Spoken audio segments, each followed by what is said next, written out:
Hello dear students.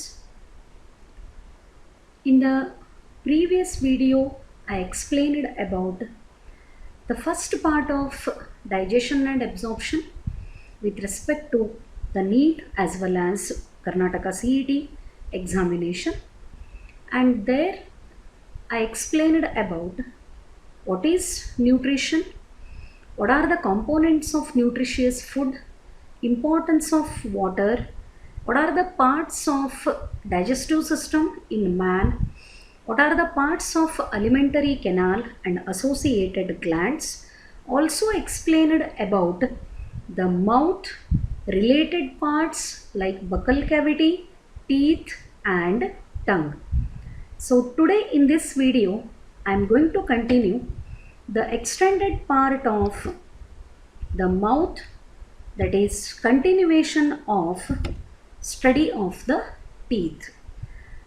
As I told in the previous video, the entire human physiology part, it is very important for the competitive exam. So let us move to the continuation of mouth with respect to study of the related parts in reference to the human dentation. So human dentation, it is described by three terms. One already I explained: heterodont, thecodont and diphodont. The three terms with reference to human dentation: heterodont, because four different types of teeth are present in the mouth. So ನಾಲ್ಕು ಬೇರೆ ಬೇರೆ ಥರ incisor, canine, premolar and molar. The term is heterodont. The two more terms that explain about human dentation are thecodont and diphodont. What is the meaning of thecodont? Thecodont, it means teeth are embedded in the sockets of the jawbone. Here is the image where you can clearly see this white portion which we see is externally, which we can see externally is the enamel, and this pointed portion which is embedded in the jawbone, this is the root of the teeth. Every teeth in the mouth or oral cavity, it is embedded in the socket of jawbone. ಅಂದರೆ ಈ ಒಸಡೆ ಬೋನ್ ಒಳಗಡೆಗೆ ಪ್ರತಿಯೊಂದು ಟೀತು deep ಆಗಿ embed ಆಗಿರ್ತದೆ, ಅಂದರೆ ಸಿಗಾಕೊಂಡಿರ್ತದೆ. ಇದನ್ನ socket of ಜಾ ಅಂತ ಕರೀತಾರೆ. ಈಗ ನಾರ್ಮಲ್ ಆಗಿ ಯಾವುದರೇ ಒಂದು ಹಲ್ಲು ಉದುರಿ ಬಿದ್ದಾಗ ಅಲ್ಲೊಂದು ಎಂಟಿ ಸ್ಪೇಸ್, ಸೈಜ್ ಆಫ್ ದ ಟೀಥಿಗೆ ತಕ್ಕಂಗೆ ಅಲ್ಲೊಂದು ಎಂಟಿ ಸ್ಪೇಸ್ ಫಾರ್ಮೇಷನ್ ಆಗಿರ್ತದೆ, ಅದನ್ನು ಸಾಕೆಟ್ ಆಫ್ ಜಾ ಅಂತ ಕರೀತಾರೆ. ಸೊ ಈ ಜಾ ಬೋನದ ಸಾಕೆಟ್ ಒಳಗೆ ಪ್ರತಿಯೊಂದು ಟೀತ್ ಎಂಬೆಡೆಡ್ ಇರ್ತಾವ. they are not moving, they are not flexible, they are fixed. The better term I can say, they are fixed in the socket of the jawbone. This character is called thecodont. Idanna thecodont anta kariತಾರೆ. Then diphodont, what it means? Di means two times. The teeth formed twice in the lifetime are called diphodont. In the lifetime of all the mammals including humans, the development of teeth occur twice. One is milk teeth and another is permanent teeth. Always milk teeth are replaced by permanent teeth, and milk teeth are erupted at 6 to 7 months of birth and are 20 in number. They are replaced by permanent teeth at the age of 6 to 7, and permanent teeth are 32 in number. The last four molars, which we call them as wisdom teeth, appear only at the age of 18, or sometimes it will be more than 18 also. So humans ಒಳಗೆ ಎರಡು ಸಾರಿ complete teeth development ಆಗ್ತದೆ. After the birth within the period of 6 to 7 months first time ಏನು ಹಲ್ಲುಗಳು ಬರ್ತಾವ ಅದನ್ನು milk ಡೆಂಟೇಷನ್ ಅಂತ ಕರೀತಾರೆ. And milk dentition ಒಳಗೆ ನೆನಪಿಟ್ಕೋಬೇಕು, number of teeth are 20, only 20 teeth are present, ಅಂದರೆ ಇನ್ನೂ 12 ಹಲ್ಲುಗಳು ಅಲ್ಲೇ ಕಡಿಮೆ ಇರ್ತಾವೆ. ಆಫ್ಟರ್ ದಿಸ್ ಮಿಲ್ಕ್ ಡೆಂಟೇಷನ್, ಈ ಮಿಲ್ಕ್ ಟೀತ್ಗಳು ರೀಪ್ಲೇಸ್ ಆಗಿ finally there occurs the development of permanent teeth at the age of 6 to 7 month ಅಂದರೆ ಅದು ಮಿಲ್ಕ್ ಡೆಂಟೇಷನ್, 6 to 7 ಇಯರ್ಸ್ ಅಂದರೆ ಅದು permanent teeth. And number of permanent teeth are 4. ಈ permanent teeth ಒಳಗೆ number of permanent teeth are 32. ಈ permanent teeth ಒಳಗೆ last 4 ಹಲ್ಲುಗಳಿಗೆ 4 ಮೋಲಾರ್ಗಳನ್ನು ವಿಸ್ಡಮ್ ಟೀತ್ ಅಂತ ಕರೀತಾರೆ. And they appear at the age of 18. More than 18 is also observed. 18 ವರ್ಷದ ನಂತರನೇ ಆ ವಿಸ್ಡಮ್ ಟೀತ್ಗಳು ಡೆವಲಪ್ ಆಗ್ತವೆ. And remember, the total number of permanent teeth are 32 and total number of milk teeth are 20. The milk teeth appear during the age of 6 to 7 months after the birth and permanent teeth develop at the age of 6 to 7 years. ಈ 2 ಸಾರಿ ಹಲ್ಲುಗಳು ಬೆಳೆಯೋದನ್ನು diphyodont ಅನ್ನೋ ಕ್ಯಾರೆಕ್ಟರ್ಲೆ represent ಮಾಡ್ತಾರೆ. Then moving to the next one. Yes, here is the complete arrangement of the dentation. How the canine, molar, incisor, premolar and these are the wisdom teeth. ಅದು full ಕೊನೆಗೆ ಜಾದು ಜಂಕ್ಷನ್ಗೆ ಇವು ಡೆವಲಪ್ ಆಗಿರ್ತಾವ. ಇದು upper set and this is lower set. ಈ ಅರೇಂಜ್ಮೆಂಟನ್ನೇ ನಾವು ಡೆಂಟೇಷನ್ ಒಳಗೆ ಹಿಟಿರೋಡಾಂಟ್ ಅಂತ ಹೇಳಿ ಡಿಸ್ಕ್ರೈಬ್ ಮಾಡ್ತದೆ. This is the single teeth and here the human dental formula of permanent teeth. Permanent ಟೀತ್ದು human dental formula, this you need to remember. I 2/2 that is incisor, C 1/1 that is canine, PM it is premolar 2/2, molar 3/3 into 2 because both the jaw sets are considered, upper jaw as well as lower jaw, that is why into 2 the total number is 32. And dental formula of milk dentation, I 2/2, C 1/1, premolar. There will be no premolar. Molar 2/2 into 2 is equal to 20. So this is the dental formula of milk dentation.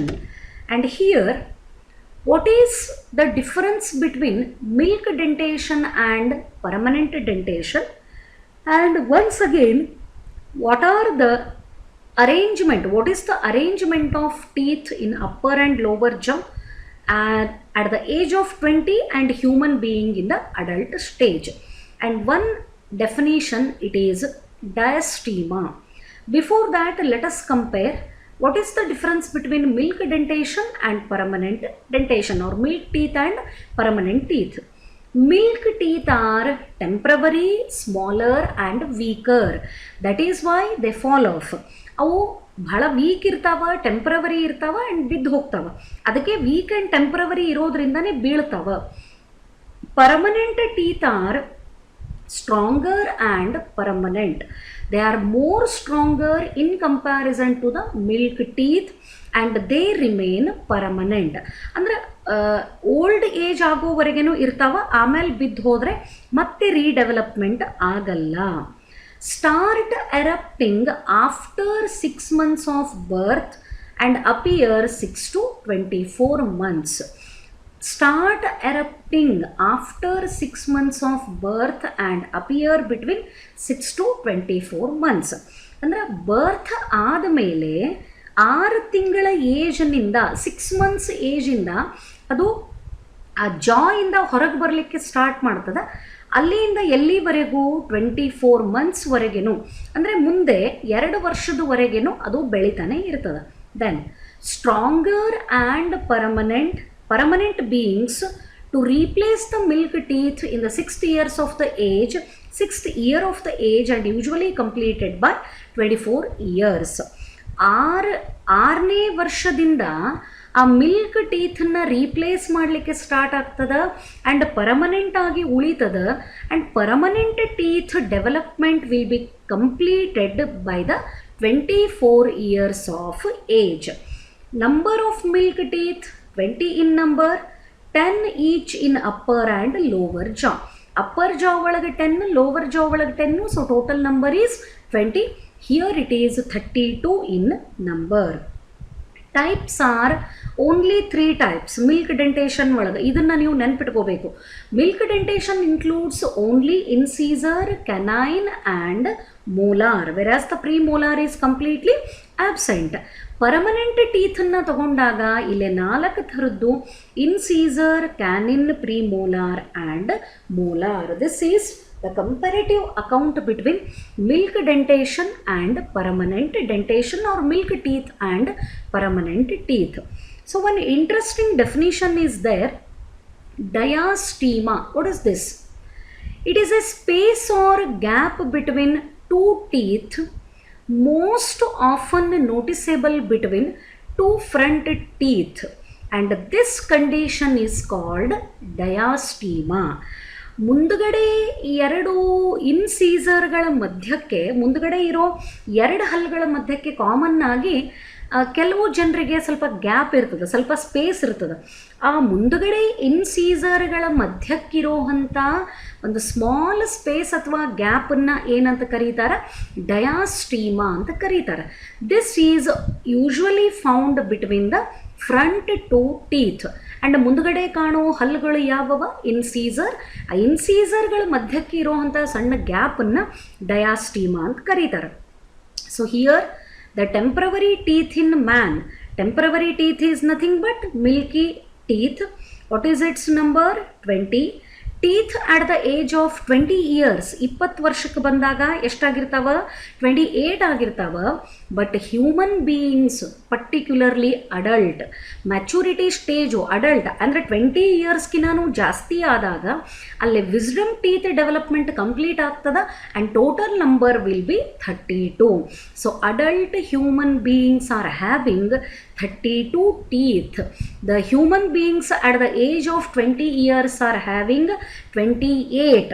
ಅಂದರೆ ಇನ್ನೂ complete ಆಗಿ wisdom ಟೀತ್ಗಳ development ಆಗಿರಲ್ಲ. So complete development of the wisdom teeth it occur after the age of 18. ಇಲ್ಲೇ ಒಂದು ಸ್ಟೇಟ್ಮೆಂಟನ್ನು ನೋಡಿದ್ರಿ ನೀವು, 6 ವರ್ಷಕ್ಕೆ ಈ ಪರ್ಮನೆಂಟ್ ಟೀತ್ ಡೆವಲಪ್ಮೆಂಟ್ ಇನಿಷಿಯೇಟ್ ಆಗಿ it will be completed around 24 years.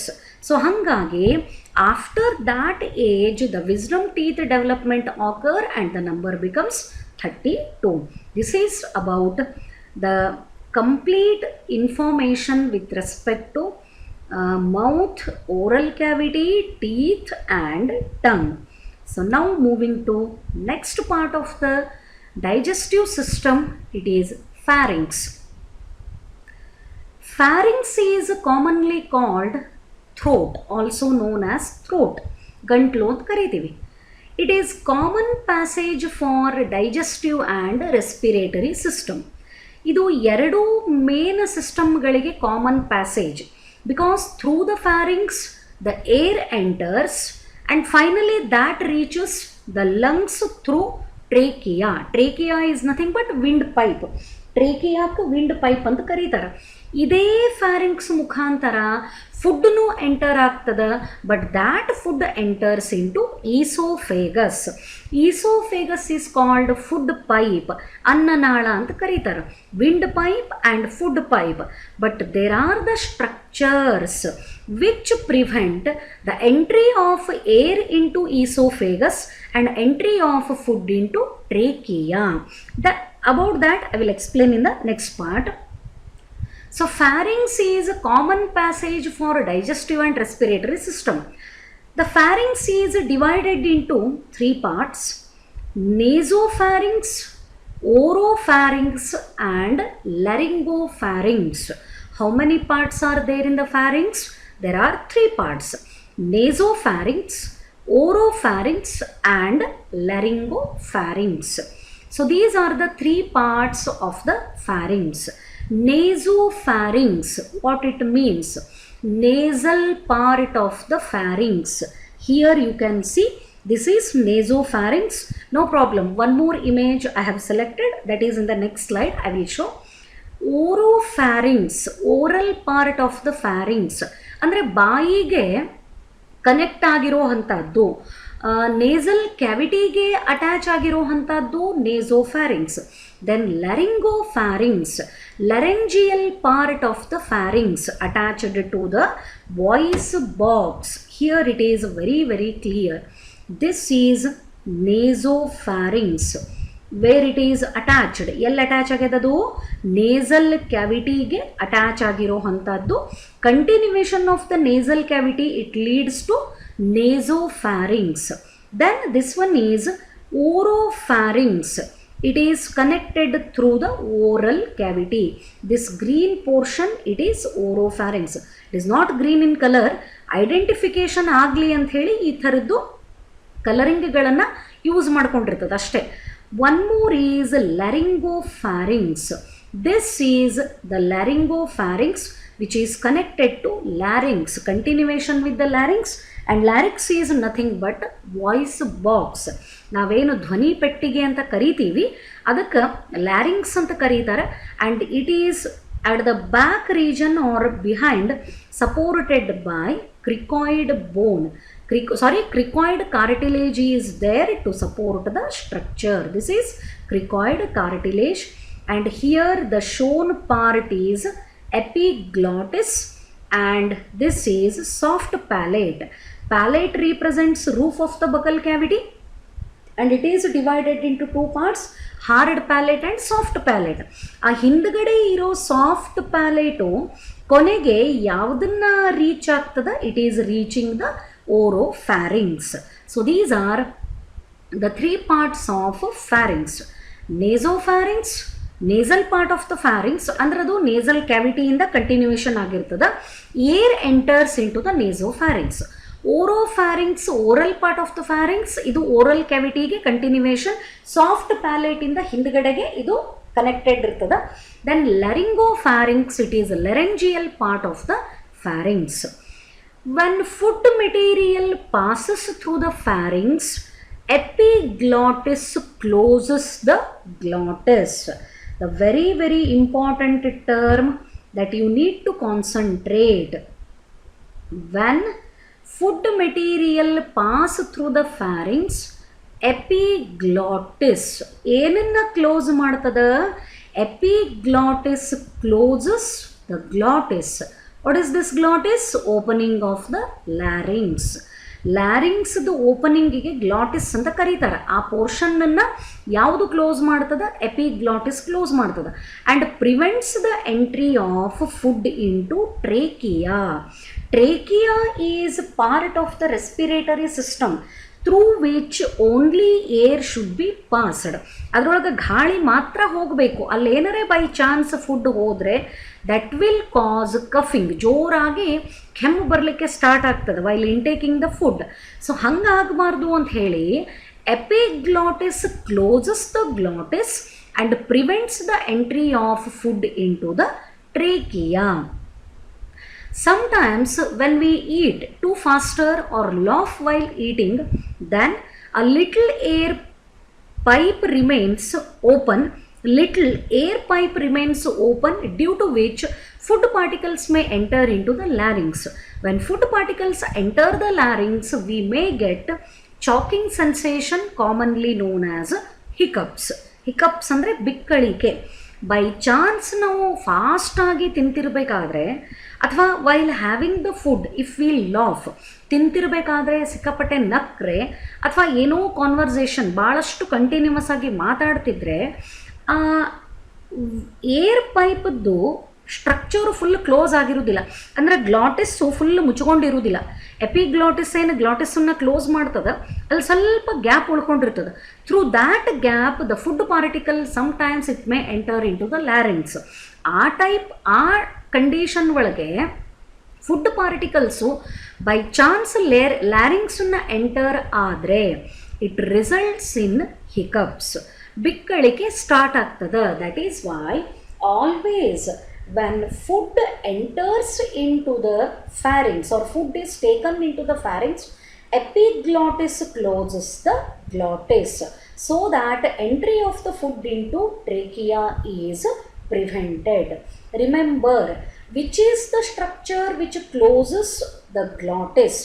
Glottis is closed by epiglottis, which prevents the entry of food into the trachea. ಹಂಗೂ ಒಂದು ವೇಳೆ ಬೈ ಚಾನ್ಸ್ ಎಂಟರ್ ಆದರೆ it results in hiccups while having the food. Then moving to next one. Yes, this is the image with respect to nasopharynx, oropharynx and laryngopharynx. So here you can see the structure epiglottis, very clear image it is. This is the epiglottis. What is its function? It closes the glottis, which is the opening of larynx. Larynx the opening na idu muಚ್ಚುತ್ತದೆ ಯಾವಾಗ? when food enters through the pharynx. Next, a cartilaginous flap called epiglottis, it prevents the entry of food into glottis, and glottis is nothing but opening of the windpipe during swallowing. Swallowing ಅಂದರೆ ನುಂಗೋದು. After ಮ್ಯಾಸ್ಟಿಕೇಷನ್ ಅಂದರೆ ಅರ್ಧಂಬರ್ಧ ಅರ್ಧಂಥ ಬಾಯಿ ಒಳಗೆ ಮ್ಯಾಸ್ಟಿಕೇಟ್ break ಆದಂಥ ಫುಡ್ಡನ್ನು ನುಂಗಿದಾಗ the opening of wind pipe, here you can see the opening also very clearly. ಈ ಓಪನಿಂಗನ್ನು ಯಾವುದು ಕ್ಲೋಸ್ ಮಾಡ್ತದೆ? A cartilaginous flap, small structure called epiglottis, which closes the glottis. What is glottis? It is opening of the windpipe. Of course, larynx is situated above the trachea. Trachea the ಮೇಲ್ಗಡೆ ಭಾಗದೊಳಗೇನೆ larynx situate ಆಗಿರ್ತದೆ. ಅವು ಎರಡು connected ಸ್ಟ್ರಕ್ಚರ್ಗಳು ಈ ಗ್ಲಾಟಿಸನ್ನ close ಮಾಡೋಕ್ಕೆ ಯಾವುದು help ಮಾಡ್ತದೆ? Epiglottis. So better you remember, glottis represents opening of the wind pipe and this glottis is closed by epiglottis during the swallowing. Better you remember the entire statement. What is epiglottis? It is a cartilaginous flap which closes the glottis during swallowing. And here is the image of epiglottis. Then moving to next one, that is esophagus, which is commonly called food pipe or gullet. ಈ term ಎಲ್ಲಿ ಬಂದಿತ್ತು? ಗುಲೆಟ್ ಅನ್ನೋದು ಇದು ನೀವು first PUC ಒಳಗೆ ಪ್ರೋಟೋಝೋವನ್ಗಳನ್ನು ಕಲಿಬೇಕಾದ್ರೆ ಈ term ಬಂದಿರ್ತದೆ, ಗುಲೆಟ್ ಅಂತ ಹೇಳಿ. Oesophagus, it is a muscular tube with 25 centimeters length. What is the length of esophagus? It is 25 centimeters, which conducts slightly digested food from mouth into stomach. Partially masticated food from the mouth, it reaches the stomach through two different structures.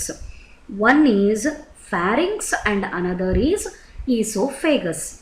And this esophagus actually it is moving through the diaphragm. It is moving through the diaphragm and its length is 25 centimeters.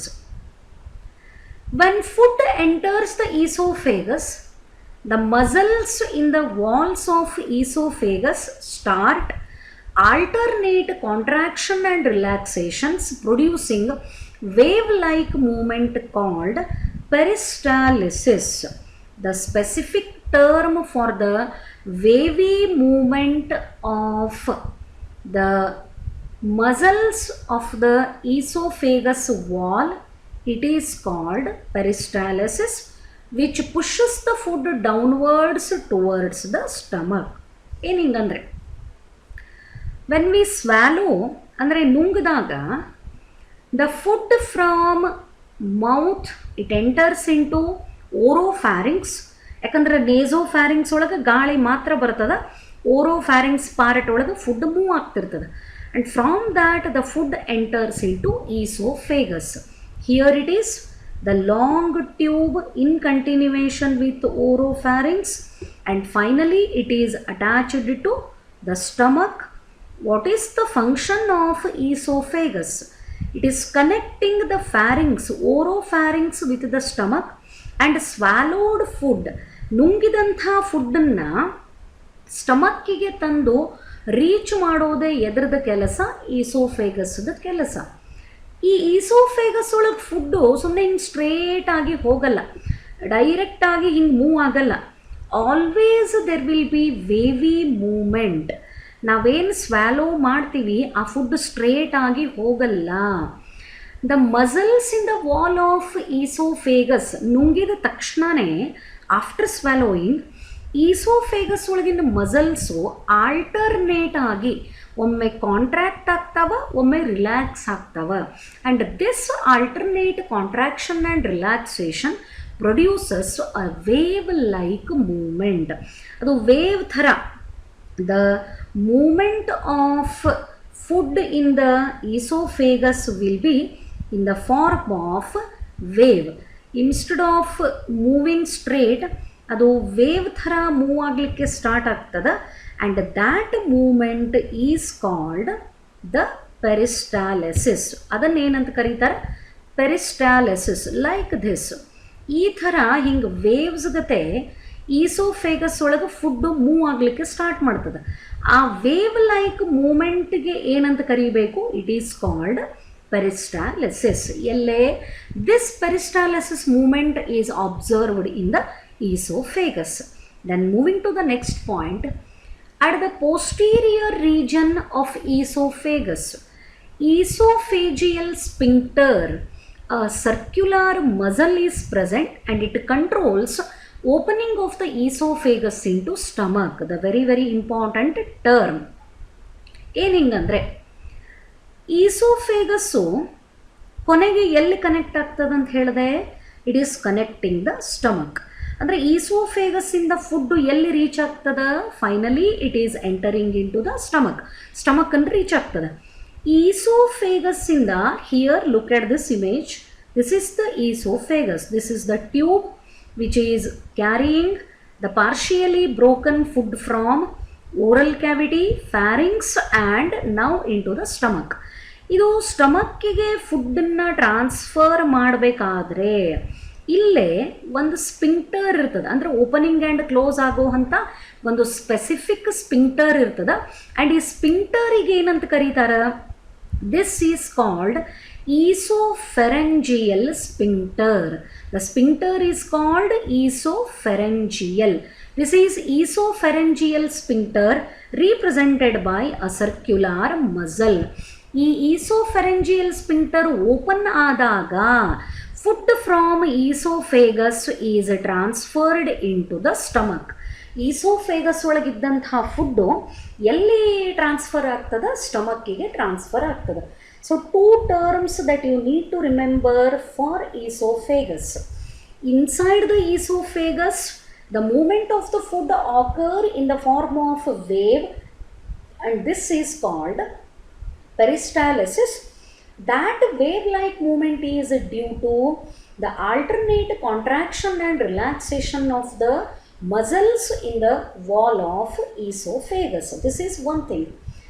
Esophagus is connected to stomach, and when food passes from esophagus into stomach, at the junction of stomach and esophagus, there is a circular muscle called esophageal sphincter. Try to remember this term, esophageal sphincter, and this controls opening of esophagus into the stomach.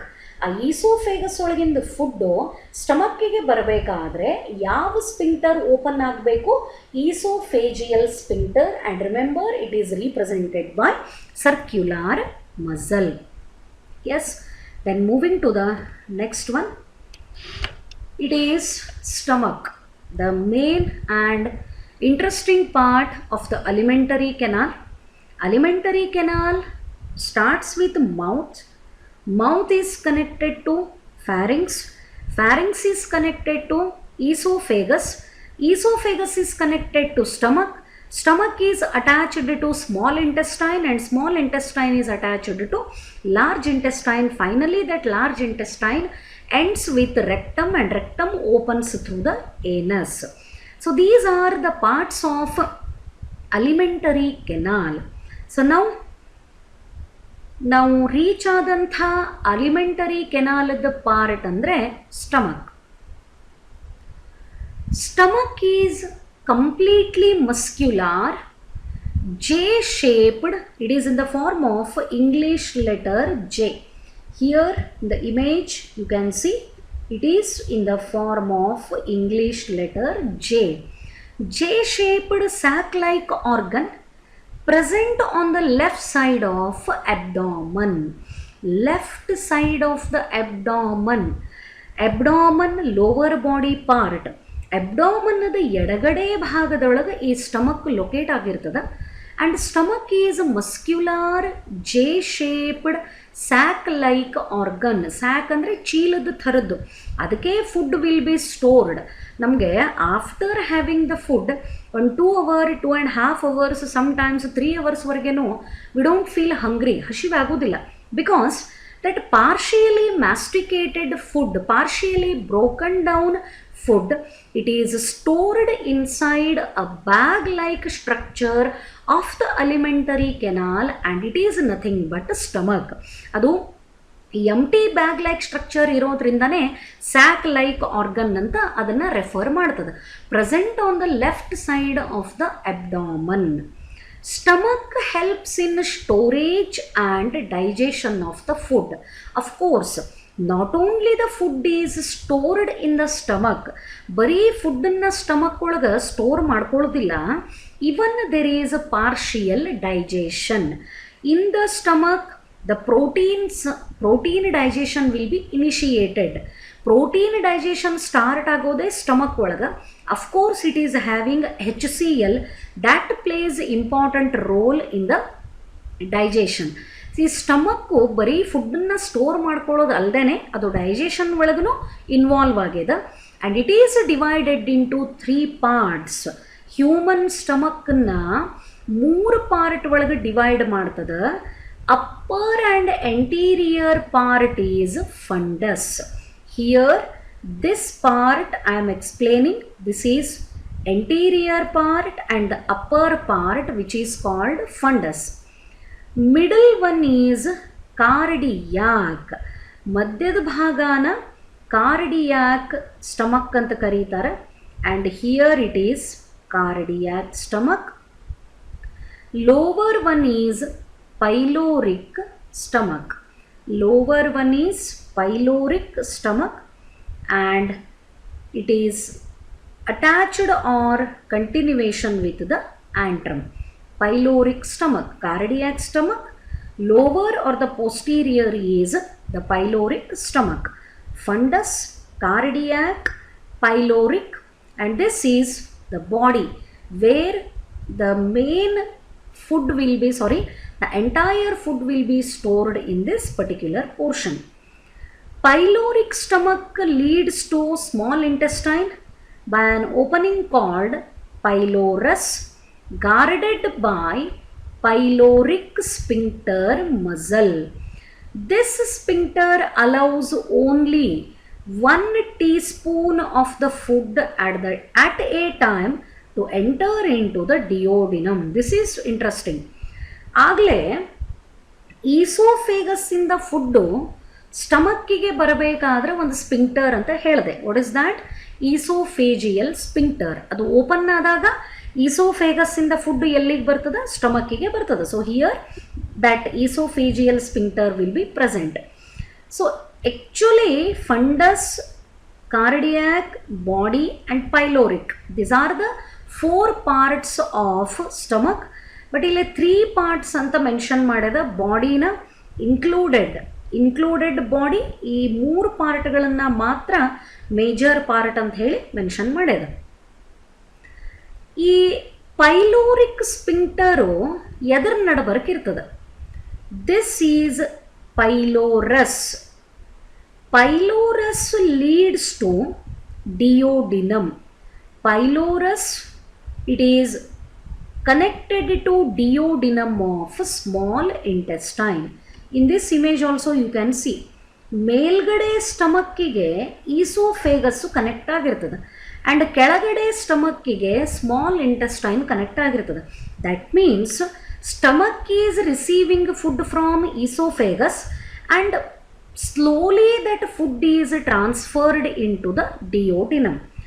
Food from the stomach into the small intestine, it is transferred through the pylorus, and between pylorus and duodenum of small intestine there is a controlling sphincter called pyloric sphincter. Pyloric sphincter is also a muscle. ಆಗಲೇ ಹೆಂಗೆ oesophageal sphincter ಅಂತ ಹೇಳಿದೆ ಹಂಗೆ ಪೈಲೋರಿಕ್ ಸ್ಪಿಂಕ್ಟರು ಕೂಡ ಒಂದು muscle. ಇಲ್ಲಿ important point ಏನದ, this sphincter allows only 1 teaspoon of food at a time to enter into the duodenum. ಅಂದರೆ ಸ್ಟಮಕ್ ಒಳಗಿರುವಂಥ ಫುಡ್ಡು ಬಲ್ಕಾಗಿ ಅಂದರೆ ಒಂದೇ ಸಾರಿಗೆ ಲಾರ್ಜ್ ಕ್ವಾಂಟಿಟಿ ಒಳಗೆ ಡಿಯೋಡಿನಮ್ಮಿಗೆ ಬರಲ್ಲ. What is this duodenum? It is first part of small intestine. Small intestine first ಪಾರ್ಟಿಗೆ ಡಿಯೋಡಿನಮ್ ಅಂತ ಕರೀತಾರೆ. ಒಂದೊಂದೇ ಟೀ ಸ್ಪೂನ್ ಅಂದರೆ ನಾವು while having the food through spoon, ನಾವು ಸ್ಪೂನಿಂದ ಫುಡ್ಡನ್ನು ತಿನ್ನಬೇಕಾದ್ರೆ ಎಷ್ಟು ಕ್ವಾಂಟಿಟಿ ಆಫ್ ಫುಡ್ಡನ್ನು ಬಾಯಿ ಒಳಗೆ ಹಾಕುತ್ತೀವಿ ಅಷ್ಟೇ quantity of food one time it is transferred from stomach into the duodenum and that is controlled by pyloric sphincter. Pyloric sphincter open ಆದಾಗ ಮಾತ್ರ a tablespoon or teaspoon of the food is transferred from stomach into the duodenum, which is small part of a small intestine. So between stomach and the small intestine, which sphincter is present? It is pyloric sphincter. ಮೇಲ್ಗಡೆ ಇರೋದು esophageal sphincter and ಕೆಳಗಡೆ ಇರೋದು pyloric sphincter. Then moving to the next point, very important part of the stomach.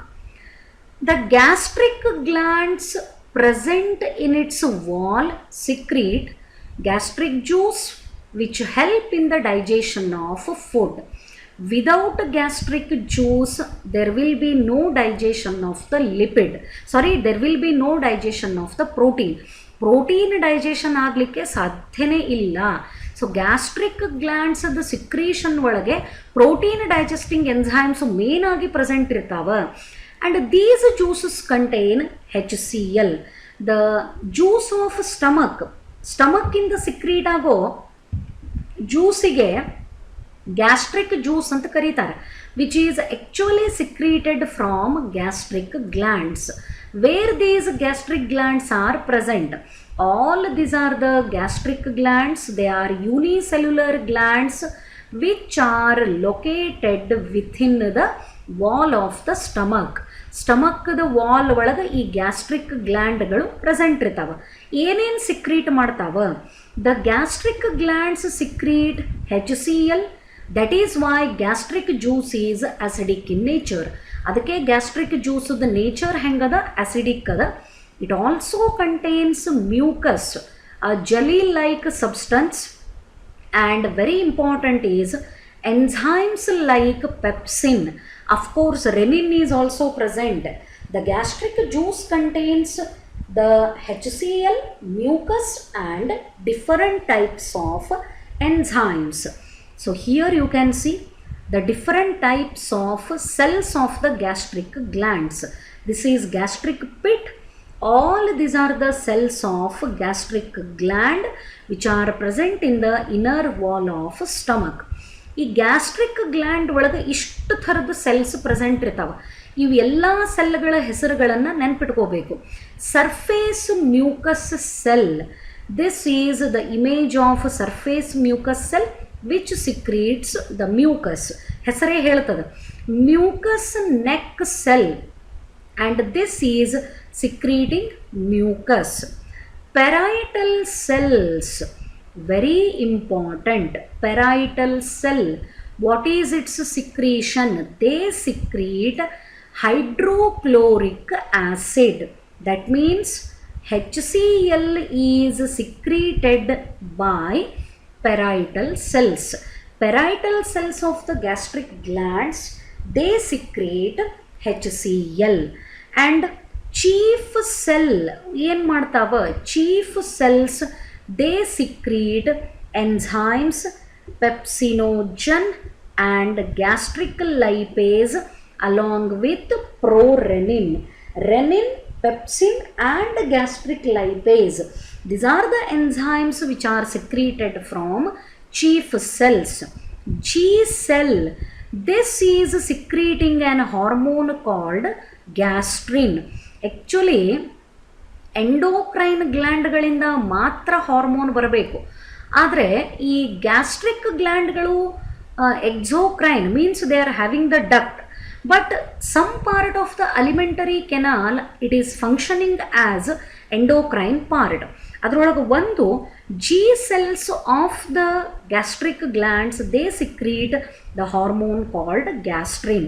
Try to remember all the cells. Surface mucus cell and mucous neck cell, both of them are secreting the mucus. Parietal cells secrete the HCl, chief cells secrete enzymes, and G cells of the gastric glands, they secrete the hormone called gastrin. This is about the unicellular glands which are located in the wall of stomach. They are nothing but gastric glands and their secretion is called gastric juice. Then moving to next one. Cardiac part of the stomach, it is called so because it is present near the heart. It is broad at upper part with cardiac sphincter which prevents regurgitation of the food. ಅಂದರೆ ಉಲ್ಟಾ flow of the ಫುಡ್ಡನ್ನು ಆ cardiac ಸ್ಪಿಂಕ್ಟರು prevent ಮಾಡ್ತದೆ. ಫಂಡಿಕ್ is dome shaped and it is usually filled with air and gases. It is the main stomach because it produces gastric juices including HCl. So here you can see the image of stomach but in its section. ಅದರದ್ದು section ಒಳಗೆ ಹೆಂಗೆ ಕಾಣಿಸ್ತದೆ ಅಂತ ನೋಡ್ಲಿಕ್ಕತ್ತೀರಿ. ಇದು fundus, this is dome shaped part, ಈ ಥರ ಉಬ್ಕೊಂಡಂಥ ಭಾಗ. ಇದರೊಳಗೆ ಏನು ಸ್ಟೋರ್ ಆಗಿರ್ತದೆ, air and gas will be stored and it is the part where the gastric juice is produced. Then pyloric part is the opening of the stomach into small intestine and regulated by pyloric sphincter. This is pyloric part of the stomach. ಇದು small ಇಂಟೆಸ್ಟೈನದ ಡಿಯೋಡಿನಮ್ಗೆ ಮುಂದ್ಗಡೆ connect ಆಗಿರ್ತದ and ಇದನ್ನು regulate ಮಾಡ್ಲಿಕ್ಕೆ ಇರೋವಂಥ ಸ್ಪಿಂಕ್ಟರಿಗೆ ಏನಂತ ಕರೀತಾರೆ, ಪೈಲೋರಿಕ್ sphincter. Cardiac portion ಒಳಗೂ ಒಂದು ಸ್ಪಿಂಕ್ಟರ್ ಇರ್ತದ and that sphincter is cardiac sphincter. So this is about the same parts of stomach. One more extended part with respect to the study of stomach about its wall layers. Stomach wall is composed of 4 layers. ಗೊತ್ತಿರಬೇಕು, ಸ್ಟಮಕ್ದ ವಾಲಿಗೆ 4 ಲೇಯರ್ಗಳು present ಅವ. The inner lining is mucosa, interior one full ಒಳಗಡೆಗಿರೋದು mucosa. It consists of millions of microscopic glands which secrete the gastric juice. ಇದನ್ನು ಯಾಕೆ ನೀವು ನೆನ್ಪಿಟ್ಕೋಬೇಕು ಅಂತ ಹೇಳಿಕತ್ತೀನಿ ಅಂದರೆ, ಸೊ ಆಗಲೇ ನಾನು ಗ್ಯಾಸ್ಟ್ರಿಕ್ ಗ್ಲ್ಯಾಂಡ್ಸ್ ಬಗ್ಗೆ ಹೇಳಿದೆ. Which wall layer of the stomach contains gastric glands? The gastric glands are embedded in the mucosa of stomach and mucosa represents innermost lining of the stomach. ಸ್ಟಮಕ್ದು ಫುಲ್ ಒಳಗಡೆ ಭಾಗನೇ ಈ ಮ್ಯೂಕೋಸಾ represent ಮಾಡ್ತದ. ಆ ಮ್ಯೂಕೋಸಾ ಒಳಗನೆ ಏನು present ಇರ್ತಾವ, ಗ್ಯಾಸ್ಟ್ರಿಕ್ ಗ್ಲ್ಯಾಂಡ್ಸ್ ಪ್ರೆಸೆಂಟ್ ಇರ್ತಾವ. Next to mucosa is submucosa. ಆ ಮ್ಯೂಕೋಸಾದ ನೆಕ್ಸ್ಟ್ ಲೇಯರಿಗೆ ಸಬ್ ಮ್ಯೂಕೋಸಾ ಅಂತ ಕರೀತಾರೆ. Next submucosa is muscle layer and this muscle layer it is responsible for the stomach contraction and emptying. ಸ್ಟಮಕ್ದು size increase ಆಗಲಿಕ್ಕೆ plus ಅದರ ಒಳಗಡೆ ಇರೋ ಫುಡ್ಡನ್ನು ಪುಷ್ ಮಾಡಿ ಮುಂದಕ್ಕೆ ಅದನ್ನು ಪುಷ್ ಮಾಡೋಕ್ಕೆ, ಖಾಲಿ ಮಾಡೋಕ್ಕೆ, ಸ್ಟಮಕ್ ಖಾಲಿ ಆಗಬೇಕು. Stomach should be empty. ಅದರೊಳಗಿರೋ ಫುಡ್ ಎಲ್ಲ ಖಾಲಿ ಆಯಿತು ಅಂದರೆ ಮತ್ತೆ ಹೊಳ್ಳಿ ಅದು ಕಾಂಟ್ರಾಕ್ಟ್ ಆಗಬೇಕು. ಸ್ಟಮಕ್ದು contractions and emptying both the functions are because of muscle layer. So muscles ಎಲ್ಲಿರ್ತಾವಲ್ಲೇ ಕಾಂಟ್ರಾಕ್ಷನ್ ಆ್ಯಂಡ್ ಎಕ್ಸ್ಪ್ಯಾನ್ಷನ್ ನಡೀತದೆ.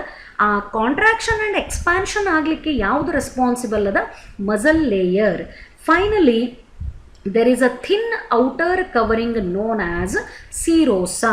Outermost covering is serosa. Next to the serosa is a second layer, middle layer, responsible for contractions and emptying of the stomach. Next to the middle layer, below that one is submucosa, and innermost one is the mucosa, which is having the microscopic unicellular glands called the gastric glands, which are involved in the production and secretion of gastric juice. 4 layers. ಹೊರಗಡೆಯಿಂದ ಹೋದರೆ serosa, muscle layer, submucosa, mucosa. Inner to outer ಬಂದರೆ mucosa, submucosa, middle layer and serosa. Mucosa, which contains the unicellular glands, and muscle layer is responsible for contractions and expansion of the stomach. ಇವೆರಡನ್ನ specific ಆಗಿ ನೆನಪಿಟ್ಕೋಬೇಕು. Then next one, yes, the mucosal wall of the stomach ಅಂದರೆ innermost layer of the ಸ್ಟಮಕ್ಕಿಗೆ mucosa ಅಂತ ಹೇಳಿದೆ. ಆ mucosal wall of the stomach it bears irregular folds known as rugae. This is again very important term with respect to the study of stomach. A mucosal wall do in irregular foldings ಏನಂತ ಕರೀತಾರೆ? ರೂಗೆ ಅಂತ ಕರೀತಾರೆ. These help in increasing the surface area to volume ratio of the expanding surface. ಈ ಫುಡ್ಡನ್ನು ಒಳಗಡೆ ತೊಗೊಂಡಾಗ ಸ್ಟಮಕ್ದು expand ಆಗ್ತದೆ, volume size increase ಆಗ್ತದೆ. ಆ ರೀತಿ ಸ್ಟಮಕ್ದ ಸೈಜು ಅದರದ್ದು ಸರ್ಫೇಸ್ ಏರಿಯಾಕ್ಕೂ ಮತ್ತು ಅದ್ರ ವಾಲ್ಯೂಮ್ ರೇಷೋಕ್ಕೂ ಎಕ್ಸ್ಪ್ಯಾಂಡ್ ಮಾಡಲಿಕ್ಕೆ ಯಾವುದು ಹೆಲ್ಪ್ ಮಾಡ್ತದೆ? Rugae are helping. So rugae is also part of mucosal layer. ನೋಡ್ರಿ, ಎಂಟೈರ್ ಇಂಪಾರ್ಟೆಂಟ್ ಪಾರ್ಟ್ ಏನವ, all of them are belonging to mucosa. ಆ ಮ್ಯೂಕೋಸಲ್ ಲೇಯರ್ ಒಳಗೇ ಗ್ಯಾಸ್ಟ್ರಿಕ್ ಗ್ಲ್ಯಾಂಡ್ಸ್ ಪ್ರೆಸೆಂಟ್ ಅವ. Mucosal wall of the stomach shows irregular foldings called rugae, which are responsible for expansion of the stomach. ಜಾಸ್ತಿ food ಒಳಗಡೆ ಹೋದಾಗ ಅದು stomach expand ಆಗ್ತದೆ ಒಂದು ಲಿಮಿಟ್ವರೆಗೇನು. ಅದರೊಳಗೆ ಅದು ಫುಡ್ ಅಕ್ಯುಮುಲೇಟ್ ಆಗ್ಲಿಕ್ಕೆ ಸ್ಟಾರ್ಟ್ ಮಾಡ್ತದೆ. That expansion of the stomach is due to the presence of rugae. And here you can see very clearly pyloric sphincter. What is its function? Food from the stomach, it finally enters into duodenum of small intestine. ಆಗ್ಲೇ ಹೇಳಿದೆ 1 teaspoon ಅಂದರೆ 1 teaspoon, ತಿನ್ನೋ spoon ಎಷ್ಟಿರ್ತದೆ, table spoon, ಅಷ್ಟು ಫುಡ್ಡನ್ನು ಸ್ಟಮಕ್ಕಿಂದ ಈ ಪೈಲೋರಿಕ್ sphincter open ಆದಾಗ ಎಲ್ಲಿ enter ಆಗ್ತದದು? It enters into the small intestine. Then finally the last part of today's explanation, the product of digestion in the stomach is called chyme. Partially masticated food oesophagus ಇಂದ ಏನು ಸ್ಟಮಕ್ಕಿಗೆ reach ಆಗ್ತದ, ಆ stomach ಒಳಗಿರೋ ಅಂಥ ಫುಡ್ಡಿಗೆ chime ಅಂತ ಕರೀತಾರೆ.